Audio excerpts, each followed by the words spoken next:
Hi, everyone, and welcome to a new episode of the Rectified Podcast. My guest today is Cassandra Osborne, the founder of Hernest Project. Cassandra, welcome to the podcast. Thanks you for having me. I'm super excited to be here. Yeah, same here. Cassandra, tell me, what is Hernest and how did you start this project? In terms of what is her nest, what is the name or what do I do? Both? Her name, everything. Tell me about it more. The name is actually a really funny story. Her nest was the name that I came up with in the beginning, just to have a name, and it means for her in her nest. So representative of the brand. So comfortable clothing to wear at home for sleep, for lounge, everything else. But it was never a name that I was really excited about. I just used it because I was going to trade shows. I was starting to do all kinds of research for sustainable products, fabrics, production places, and I felt like I just needed a name. So I put something on a business card, and that was the name. Yeah. 18 months later, when I was really further down the road, I actually did a big project to figure out what I should call this brand, and paid someone a lot of money to help me with this, only to come full circle and be like, no, actually, I'm going to stick with Hernest. Oh, okay. But yeah, I started Hernest in 2018. We just are celebrating actually this week our 5th birthday. Congrats. Thank you. It is something I launched after I moved to Germany. My family and I moved in 2016. I had 2 young kids. I was home all the time with them, trying to navigate a new way of being at home in a new country. And for one of our first Christmases there, I asked my husband for a really nice pair of PJs. I was like, I just want something that I feel good in, that I can, get up in the night, get it, wear in the morning. I don't feel like I have to change out of right away. And Yeah. So I didn't get what I wanted. No. And then, I just started doing little steps towards figuring it out if I could do it. I never actually thought that I could do it, but I just picked away at it. And it took 18 months from sort of first inkling of an idea to launching with 5 styles in late 2018. So it's PJs made of sustainable fabrics. Is that right? Yep. I started with lightweight fabrics, specifically for sleeping, but could transition easily for everyday, like nice t-shirts, joggers that you could, do light stretching in, or just spend your in. You didn't feel like you had to switch out of. But yeah, the fabric from the start have always been a very strong foundation in sustainability. That was my the roots of the business. And I've upgraded every production in terms of deepened my commitment to sustainability. Yeah. And that's way before loungewear was trendy during 2020 and all of that. Yes. I know for a lot of businesses, they struggled, but for us, 2020 was actually 2020 and the beginnings of 2021 were really very strong. Very, very strong. Yes. It became very trendy. Everybody was wearing similar products at home, and everybody's working from home, and they're wearing the pajama bottoms and nice tops. And it was the whole thing. So tell us a little bit more. You were in Canada, right? Oh, the business is in Canada. Yeah. I am actually physically still in Germany. Yeah. But you used to be in Canada. Oh, yes. And then you moved to Germany. Yeah. And then it led you to here. What did you do before? Were you also an entrepreneur, or were you in the corporate world? I did a little bit of everything. I was in the corporate world for a long time. I'm actually, my background is I have a CA or a CPA designation now. They've changed it. So I'm actually but I did actually work in this industry for a number of years for another fashion brand, outdoor brand, in Canada for a number of years. I also did a lot of nonprofit and Mm, a bit of real estate. yeah. You'll Yeah. be surprised as to how many accountants I have on this show. Like a Really? lot. Either lawyers or accountants. I don't know what's the deal with these two with these two things, but I had a lot of accountants and lawyers who transitioned into entrepreneurship. That's really interesting. So in your situation, everything that you did previously, like you did different stuff in your life, how did that help you do what you do today? Like are there some skills that you brought from your past and you're applying them today? Oh gosh, definitely. I think just having done a variety of things, um, Mm, but definitely understanding the whole process of manufacturing, selling, mm, yeah, in terms of like how to bring product to life, definitely had experience in that with my previous role. Mm, Just in trying to figure out what I was going to do, I also have always been someone who takes a lot of like professional development courses and trying to figure out, yeah. you know, like what to do first.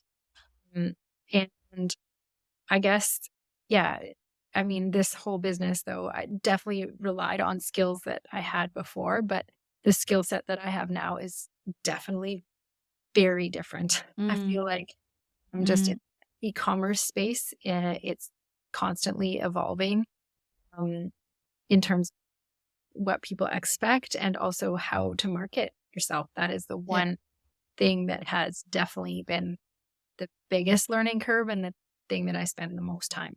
All right. So let's start with the beginning. You launched the product, you published them online. Who bought from you first who's not like your friend or a family member? Friends and family and friends of friends, definitely. Yeah. Um, that was my first outreach was to friends and family. Mm, Honestly, if I were to do yeah. it again, like, I've learned so much in in the way that I did it then, Yeah. and I would completely do it different now. But, yeah, in the beginning, it was Mm, friends and friends of friends, yeah. and, the initial launch was incredible, tons of support, and then, I don't know, it just people started knowing about it, and Mm, in the social media space, I did get quite a few people, um, helping me, yeah. market it, and then I got onto, um, like, a lot of specific groups that were really into sustainability and finding new brands that were, like, in that Mm. space. At the beginning, that was mostly, like, word of mouth and growing through other people who or groups or, who were interested in sustainability.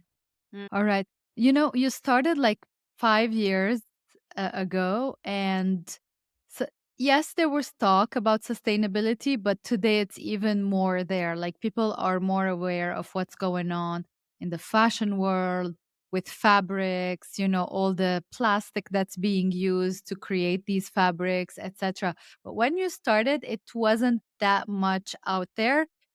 It was very niche, like only a few people knew what's going on if they're really interested in that.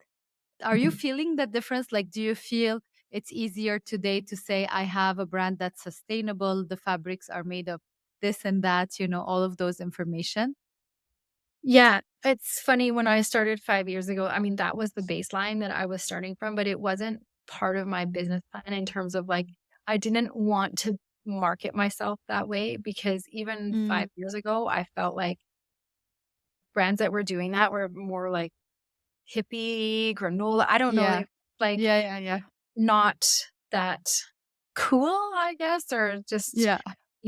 and I wanted people to be attracted to the styles and to the function and the versatility and have that as an added bonus. But Mm. that quickly changed. It just quickly changed. Mm. Yeah, yeah. I feel that more and more people are aware of it all, and there are a lot of new brands who are creating nicer designs, like not the hippie granola, like you said, style. So it's evolving, and more people are aware of it, and they're willing to pay a little bit more to avoid, buying the the things that are very bad for us as well as the environment. Um, so you talked about, let's move to marketing and business and all of that.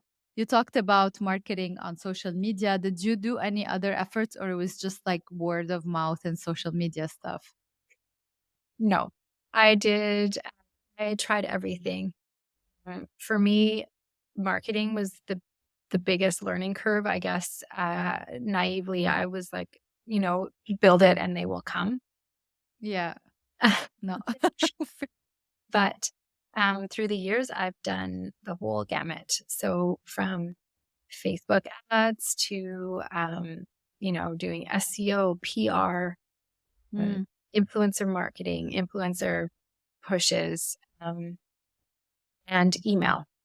I've mm, really done, tried the everything. whole thing. Yeah, Yeah. yeah, yeah.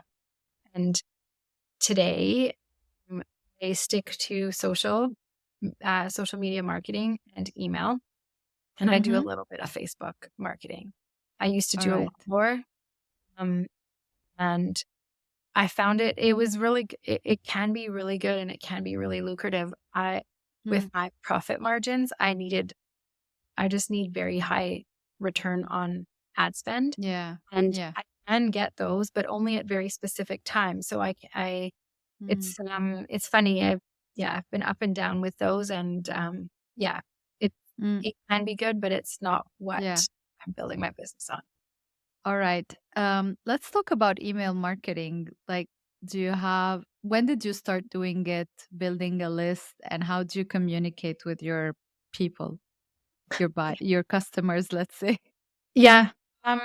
So I think about 2 years ago, maybe a little bit more, I I had always started a list from the beginning, but it was friends and Mm-hmm. family. And I had somewhere to sign up on my website, but I wasn't pushing anybody there or doing much with it. It wasn't until I took a email marketing course. And I took it Mm, from another brand actually, which was wild. Um, And I just really like this brand. I love their values and their ethos, and their emails were always really good. And they had a brand, and then they had the other lectures course, and they were giving an email marketing class. And I took their class, and I just started implementing some of the tactics that they were recommended. I did a lot of collaborations. I did, yeah, just the regular things to drive people to sign up to email. And email yeah. is that's how I make, that's how we make most of our revenue. Yeah. Mm-hmm, mm-hmm. That's pretty interesting. A lot of people tend to neglect email until they become like very, very big brands. They neglect that, but in fact, it's a hidden treasure. Like if you do it right, it's a hidden treasure, and it also increases, repeat purchases from past customers because they're part of your people who are on your list are mostly people who are interested in you or who bought from you previously. Are you seeing a lot of repeat purchases? Yeah. Mm. I don't have a problem with repeat purchases. Yes, Uh, of course. that's, but I mean, it's a good problem, I guess, to have, but attracting new customers, I think, is the Yeah, biggest challenge at the moment. It's just gotten mm, actually more expensive and more competitive. true. And I think, um, yeah, email is a great way to communicate and build community and really get people to know about you. And Mm, it works really well, like sort of in tandem with social media as well. I think they work yeah. very nicely together. And yeah, our, the, I don't know, there's no trick really for email, but everyone does it a little bit differently. But Mm, I, I try to give value more than sell. At this mm, time of year, it was a little bit harder, but yeah. yeah, I take people behind the brand, just always like super open about what's happening, and then just share a lot of, sustainable information about Mm, fashion, but also about other things. And people seem to really like. Mm-hmm. Mm-hmm. It's very interesting. All of these channels, like the way we communicate, we need to be aware of how we're communicating and who are these people. Like on email, it's people who already know you one way or another. So Yeah. you probably talk to them in a different way than someone who doesn't even know who you are and you're trying to bring them to your brand, you know? All right. So let's talk about numbers. Okay. So you started, did you finance the company yourself? Yeah. All right. Yeah. And then did you like at some point get some funding, loans, or are you seeking any investors or something in the future? Like how are you doing with about that? Yeah. Very good question at this exact moment. So we self-funded. I've self-funded Mm-hmm. everything. A lot of line of credit and credit card debt to Yes. manage the ups and downs. I'm with Shopify, and Shopify actually has incredible loans. Like we've borrowed over $100,000 from them and paid it back, and their terms are incredible. Mm. So for me, it works for me because they, you pay back based on revenue, and it really helps to fund um, uh, big Yeah. purchase orders. What I'm also finding is that customers are also willing to help you out. So we have started doing sort of a pre-order in that our most loyal customers get access to any of our launches for a little Yeah. discount. And that helps me bridge the financing gap between a lot of the expenses that have to be paid on those production orders. Yeah, yeah. Because you order stuff, you pay for them, and then you're going to sell them. You don't know when they're going to be sold. So there's a bit of a cash flow issue that you need to manage here. So I think that's a pretty good idea, the pre-orders. Did you ever do like some sort of Kickstarter campaign or seeking any investments from angels or anything? I did a competition. I was asked to enter a competition a couple of years ago. It was like for $100,000 purse, I think it was, from angel Mm, investors who were interested in social enterprise companies. So companies whose missions were tied to social enterprise. yeah. And yeah, I got to the top 20, but I didn't make it to the final round. Mm, Um, but outside of that, I haven't. It is definitely something that would I I would like to go yeah. after. Think about. I am still managing most everything on my own, so I'm just trying to find the Mm, balance mm, between yeah. growing and surviving. Yes. Yeah. What is your dream for her nest? Like where do you wish to take this in the future? Um. Yeah. So I've reiterated on this many times. I um have this idea that I want it to be a collection, not a huge collection, but a collection of very specific garments that people come back for again and again. And we're known for our fabrics and our fits on like 15 styles. Mhm. And we keep, iterating and improving on that in terms of our impact, Yeah. and that we bring more and more people into the conversation around their clothing and how much impact their decisions around clothing can have. So that's where I'm at in terms of the impact and what I want to put out in the world. Mhm. Um, yeah, in terms of, you know, where I see it, my family and I are definitely headed back to Canada. And so that's where Mm. I see the, the biggest growth potential for me is Yeah. when we get back there. Yeah. It's definitely a bigger market, North America, but I'm not sure you know better like who's more aware of the sustainability issues between Europe and Canada. Like I don't know the Oh, difference. You probably know that better than me.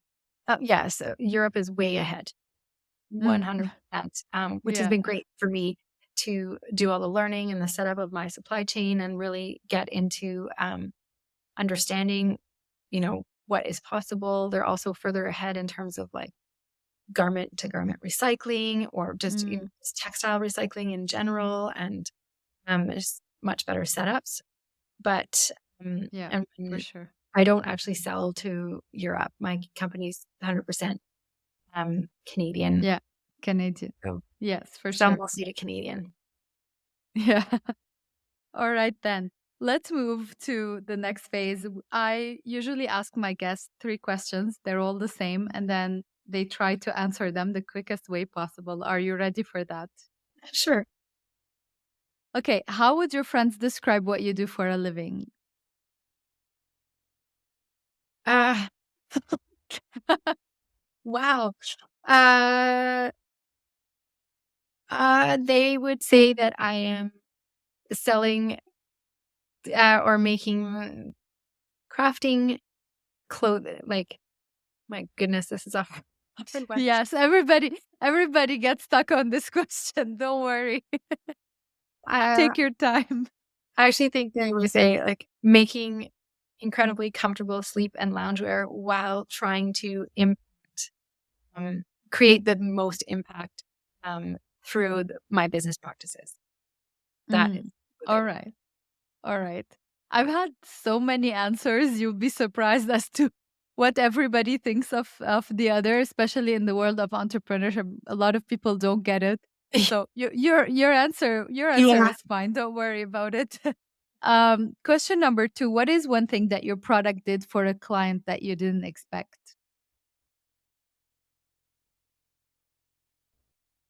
Oh, I've had some really like beautiful stories, also heartbreak. Like um, the the best one, or the most touching one, was it actually happened a few years ago. A lady reached out to me and she said that she was going through breast cancer and had a double Mm. mastectomy, and um, she had found her nest from the word of mouth and tried one of our t-shirts, and she said it was the only thing she could wear against her skin that didn't make it Wow. feel like she was burning.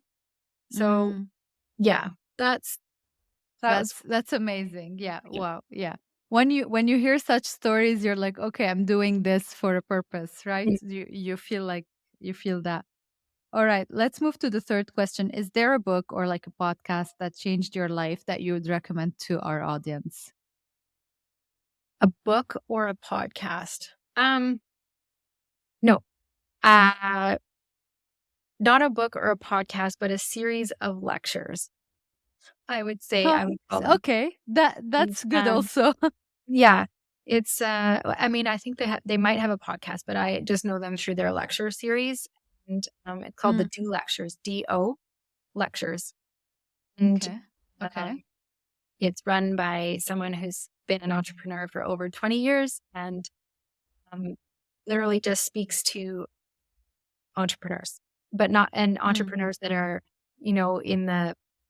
in the solopreneur to like maybe a company of 10, you know? yeah. So Yeah. it's very Early deep, but phases.